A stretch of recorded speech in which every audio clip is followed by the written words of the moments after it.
The birthplace of former statesman Nelson Mandela, Qunu in the Eastern Cape, is a hive of activity as the world commemorates the 12th anniversary since the passing of the country's first democratic president. A number of activities have been lined up by the Nelson Mandela Museum Youth and Heritage Centre to commemorate Madiba. The activities currently underway include a wreath-laying ceremony, candle lighting, an early Christmas children's carnival, as well as cultural exhibitions. SABC News reporter Nkululeko Nyembezi has more. Thank you very much. We are coming live from Qunu.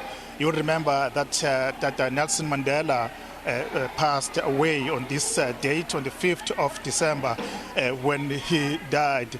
You remember that the nation was very shocked about the passing of Nelson Mandela. Today is a commemoration of his that we understand that the Department of Sports, Art and Culture has lined up a number of programs to commemorate the late Nelson Mandela.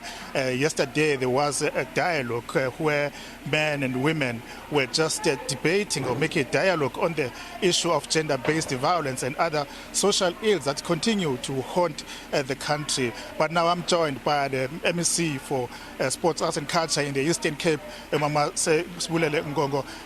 Today is a day that one will never forget, as you know that Nelson Mandela passed on this day. Yes, really, this is the day that used to be said to us. However, we are no longer sad, but remembering and following up on his footsteps this day as he left us on the 5th of December 2013. It is exactly 12 years since his passing, and we are indeed saying as the department, let us follow up, as his working and values can never be a history but a living guiding tool that just guides us on how we provide for a just, united and caring society for the people of this province and the country. We are back here in Qunu, where he was born. He grew up here as a young boy. He was shaped, and his humanity was built from this area. Hence, you are seeing us every 5th of December coming to this area as provincial government to commemorate this day and further celebrate, to remind each other of the deeds and good doings of the icon Utata Mandela.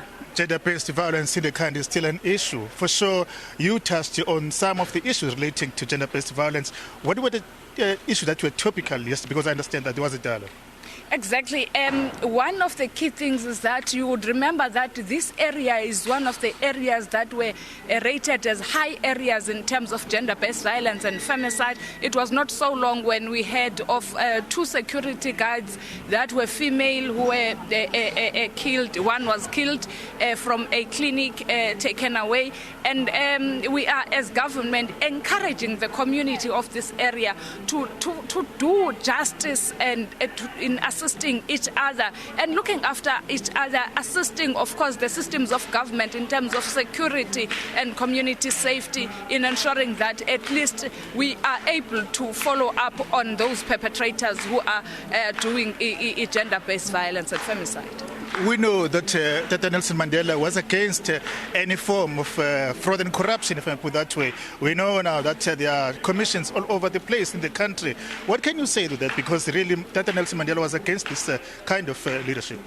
One must first commend the decision by the state president, President Cyril Ramaphosa, of forming up commissions that will follow and dig up onto the corruption that is being made, whether it is made by one of our own or any other person. But corruption must be rooted out as it impedes on the service delivery that must be provided to the poor and the people of South Africa. Hence, we are seeing the Madlanga commissions, we see the ad hoc committees in Parliament, which were the decision of the President of this country, following up on the values that Tata Mandela was advocating for. And now we are seeing really who the culprits are, and we are indeed to get a report from those commissions on what decisions should be taken and the recommendations that it would make for the President and his cabinet to take decisive decisions. We are unapologetic about that commission, and we will not be apologetic of any decisions that will be made by the president regarding the people who are part of corruption and who benefited from those corruption acts that are made in this country, which makes the service delivery not to go to the people that deserve to get the service delivery from the government. Thank you so much. That was Nkululeko Nyembezi, who's MEC for Sports, Arts and Culture in the province. As you know, that Nelson Mandela was against any form of fraud and corruption in the country, but we know that he had exceptional love for the children. As you can see just behind me, that these children are just getting lessons from the elderly people who are teaching them the values of being children, of being loved, because that is what is important, that Nelson Mandela always preached about.